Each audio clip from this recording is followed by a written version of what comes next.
ஜெய் ஸ்ரீ கிருஷ்ணா. வாருங்கள், முன் வீடியோகளில் நாம் 4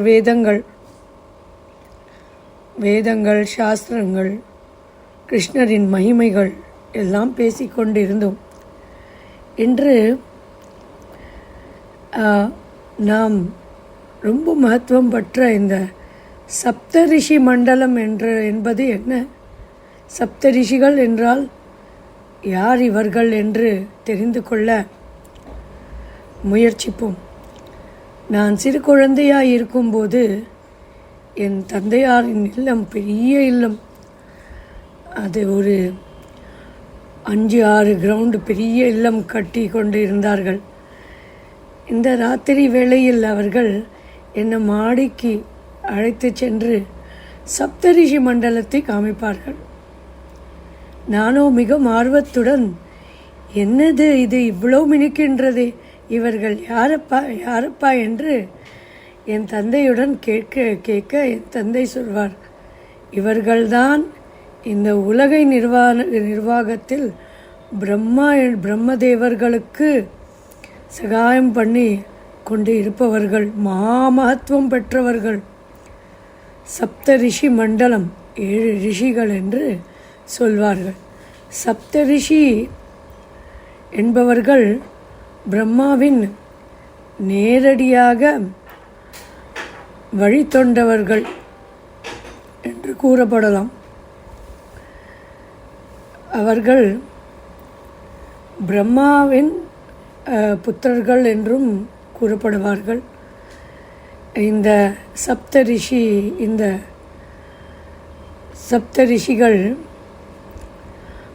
அத்திரி ரிஷி, பரத்வாஜ ரிஷி இருக்கார்கள், அத்திரி ரிஷி இருக்கார்கள், பிறகு அகஸ்திய ரிஷி, அத்திரி ரிஷி, பரத்வாஜ ரிஷி, கௌதம ரிஷி, ஜமதக்னி ரிஷி, வசிஷ்ட ரிஷி, விஸ்வாமித்ர ரிஷி என்று சப்த ரிஷிகள் இருக்கார்கள். இவர்களை பற்றி இந்த ஜமனிய பிரம்மணா என்று அந்த வாக்குகளில் சொல்லப்பட்டு வருகின்றது. மிகவும் மகத்துவ பெற்றவர்கள் இந்த மகரிஷிகள். உலகத்தில் தர்மம் இருக்கின்றது, உலகம் நடக்கின்றது என்றால் நம்ம பிரம்மதேவருக்கு உலகத்தை நடத்த உதவி செய்து கொண்டு வருகின்றார்கள், வருவார்கள். அவ்வளோ பெரிய மகான்கள் அவர்கள். பிரம்மா இடத்திலிருந்து தோன்றியவர்கள். பிரம்மா என்றவர், அவர் முதலில் 4 குமாரர்கள் தோன்றினார்கள். அவர்கள் யாரென்றால் சனக குமாரர், சனந்தன குமாரர், சனதன குமாரர், சனத குமாரர் என்று இந்த 4 குமாரரும் மாபெரும் ரிஷிகள் ஆவார்கள், ஞானிகள், மகத்துவம் பெற்றவர், ஒரு குழந்தை வடிவத்தில் இருக்கக்கூடியவர்கள். இந்த லௌகீக இதில் ஈடுபடாதவர்கள். பிரம்மா தேவர் என்ன நினைச்சார் என்றார், இன்னும் நமக்கு சேவைகள் செய்து நமக்கு உதவிகள் செய்ய தேவை வேணும் என்று அவர்கள் தவ வளத்தால் ஒரு உடம்பில் ஒரு பாகத்திலிருந்து ஒரு ரிஷிகள் தோன்றினார்கள். அவர்கள் தலபாகத்தில் இருந்து தோன்றியவர்கள் தான் மாரிச்சி மகரிஷி என்பார்கள். கண்கள் இருந்து தோன்றவர்கள் தான் அத்திரிய மகரிஷி என்பார்கள். வாய்பாகத்தில் தோன்றியவர்கள் தான் அங்கிர மகரிஷி என்பார்கள். காது பாகத்தில் இருந்து தோன்றியவர்கள் தான் புலஸ்திய மகரிஷி என்பார்கள். பிறகு தொப்புள் பாகத்தில் இருந்து தோன்றியவர்கள்தான் உலக மகரிஷி என்பார்கள். கைகள் இருந்து தோன்றிய மகரிஷி தான் கிரத்து மகரிஷி என்பார்கள். அவர்கள் மூச்சிலிருந்து தோன்றியவர்கள்தான் வசிஷ்ட மகரிஷி என்பார்கள். இப்படி மகரிஷிகள் பிரம்மாவின் புத்திரர்கள் தான். அவர்களின் இருந்து தோன்றியவர்தான் இந்த சப்த மகரிஷிகளும்.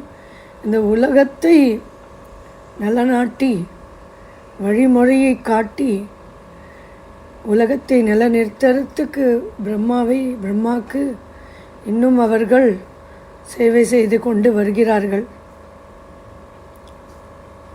என்று ரிஷி மகரிஷி என்றாரே பிரம்மானோட தலைபாகத்தில் இருந்து தோன்றார் ரிஷி மகரிஷி. சப்த ரிஷியில் ஒரு ரிஷி.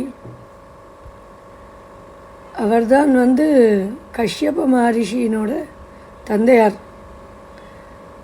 நிறைய தெய்வங்களுக்கும் நிறைய பேருக்கு அவர் தந்தையாராக இருந்து வழிகாட்டியாக இருக்கார். ரிக்வேதம் என்றது மகா புனிதமான வேதம். ரிக்வேதத்தை பாராயணம் செய்கிறவருக்கு ரிக்வேதம் மாத்திரமல்ல, ரிக்வேதம், சாமவேதம், யஜுர்வேதம், அதர்வண வேதம் என்று வேத பாராயணத்தையும் வேத சாராம்சத்தையும் தெரிந்து கொண்டவர்களுக்கு உலகத்தில் எந்த துக்கமும் நெருங்காது, எந்த கஷ்டமும் வராது. உண்மையாக உலகத்தை புரிந்து கொள்பவர்களுக்கு கஷ்டமும் சுக்க துக்கத்தை சரிசமமாக பார்க்குற ஒரு பக்குவத்தை அடைவார்கள்.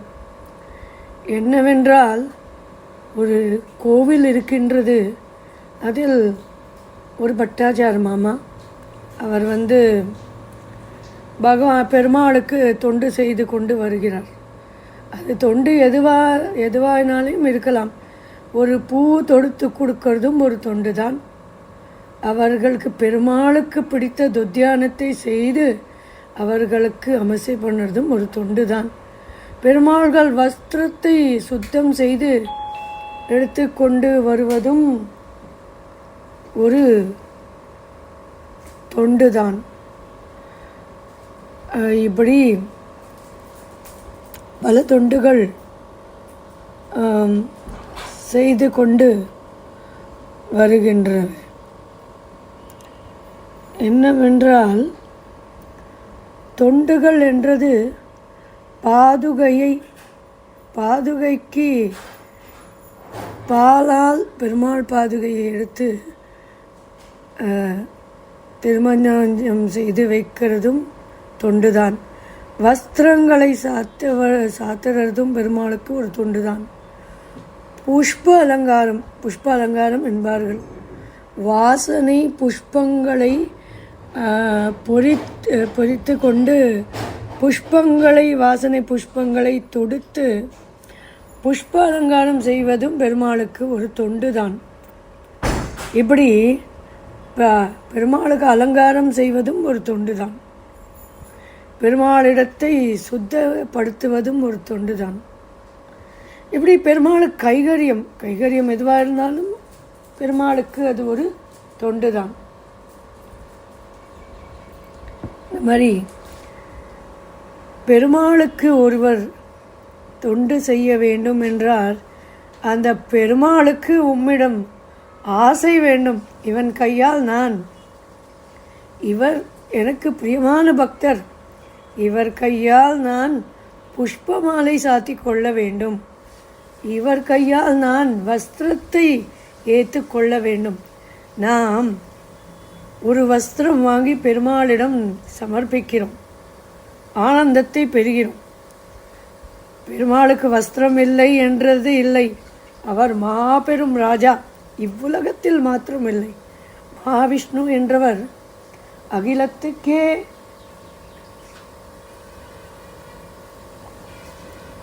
ராஜா. அவர் அகிலமும் அவர் உள்ளேதான் இருக்கின்றது. விஸ்வரூபத்தில் சர்வமும் நானே, சகலமும் நானே, புவனமும் நானே. இருக்க அத்தனை புவனங்கள். பூமி என்றது ஒரு புவனம். பூமாதேவி பூமி என்றது ஒரு லோகம். இப்படி பல கோடி லோகங்கள் உள்ளது. அந்த பல கோடி லோகத்தின் ஞானமும் பல கோடி லோகத்தை ஆள்றவர் நம்ம மகாவிஷ்ணு தான். சின்ன துரும்பாக இருந்தாலும், பெரிய அசைவா மலையாக இருந்தாலும், எல்லாம் நாம் மகாவிஷ்ணுவின் ஆதிக்கத்தில்தான் இருக்கின்றது. வெயிலாக இருந்தாலும், மழையாக இருந்தாலும், புயலாக இருந்தாலும் எல்லாம் மகாவிஷ்ணுவின் ஆதிக்கம்தான். அவர் நினைத்தால்தான் நம்மளால் ஒரு மானிடராலையோ யாரால் இருந்தாலும் அவர்கள் நினைத்தால்தான் நம்மளால் அவர்களுக்கு தொண்டு செய்ய இயலும். நம்ம நினைத்தால்தான் என்று பார்த்தசாரதி கோவிலுக்கு செல்ல வேண்டும் என்று நினைக்கிறேன். ஆசை உள்ளது. ஆனால் எப்படி பணி வருகின்றது என்றால், அப்பப்பா எப்படிதான் இந்த கோவிலுக்கு செல்வது? மனதில் உள்ளது கோவிலுக்கு செல்ல வேண்டும் என்று. ஆனால் அந்த ஸ்ரீ பார்த்தசாரதி மனதில் வர வேண்டுமே. என்னை அவள் அழைத்து சென்றால் தானே என்னால் அந்த ஆலயத்தில் காலெடுத்து வைக்க முடியும். சத்திய வாக்கு. தெய்வங்கள் நினைத்தால்தான் நம்மளால் தெய்வங்களுக்கு தொண்டுகள் செய்ய முடியும். நாம்பளா நினைத்தால் தெய்வங்களுக்கு தொண்டுகள் செய்ய ஏதாவது எந்த தெய்வம் இருந்தாலும், மகாவிஷ்ணு, பரமேஸ்வரனோ எந்த தெய்வம் இருந்தாலும், தெய்வத்தில் மனதில் நம்ம கையில் இருந்து தொண்டுகள் செய்ய வேண்டும் என்ற ஒரு சிந்தனை வர வேண்டும். நம்ம மீது ஒரு பிரீத்தி வர வேண்டும். அப்போ நம்மளால் அந்த தெய்வங்களுக்கு தொண்டுகள் செய்ய இயலும். வாருங்கள், இந்த ரிக்வேதத்தில் இந்த மகரிஷி என்று என்பார்கள். மகாபெரும் மகரிஷி அவர் பாதங்களில் அனந்த கோடி சரணாகதி. இந்த ரிக்வேதத்தில் நிறைய மந்திரங்களை இவர்களாலே உருவாக்கப்பட்டு இருக்கிறது. வேதங்களையும் சாரங்களையும் கரைத்து குடித்தவர்கள் இந்த சப்தரிஷிகள். அப்படிப்பட்ட இந்த மகான்கள் பற்றி நம்ம இன்னும் தெரிஞ்சுக்கலாம். வாருங்கள், என்ன இவர்கள் யார்? இவர்களால் தான் உலகம் இன்று ஒரு சீராக வந்து கொண்டு இருக்கின்றது. ஒரு யுகத்துக்கு வேண்டிய அம்சங்கள். இப்பொழுது எனக்கு அதிகம் சமயம் இல்லை. உங்களிடம் நான் சப்த ரிஷிகள் மகிமைகளை சொல்ல வேண்டும் என்றால், நீங்கள் என் வீடியோவை பிடித்திருந்தால் சப்ஸ்கிரைப் செய்து கொள்ளுங்கள். வர வீடியோவில் நான் சப்த ரிஷி மண்டலம் என்றது என்ன, அது ஏன் உருவாயிற்று, இந்த சப்த ரிஷிகள் மகத்துவங்கள் என்ன என்றெல்லாம் பேசப் போகிறேன். இன்று இந்த வீடியோவை நான் இப்பொழுது இங்கேயே முடித்து கொள்ளப் போகிறேன். ஏனென்றால் இந்த சமயம் எனக்கு இவ்வளவுதான். வர வீடியோகளில் நம்ம தெரிந்து கொள்வோம். எல்லோருக்கும் எம்பெருமான் ஸ்ரீ கிருஷ்ணரின் அருள் என்னென்னைக்கும் உண்டாகட்டும். ஜெய் ஸ்ரீ கிருஷ்ணா.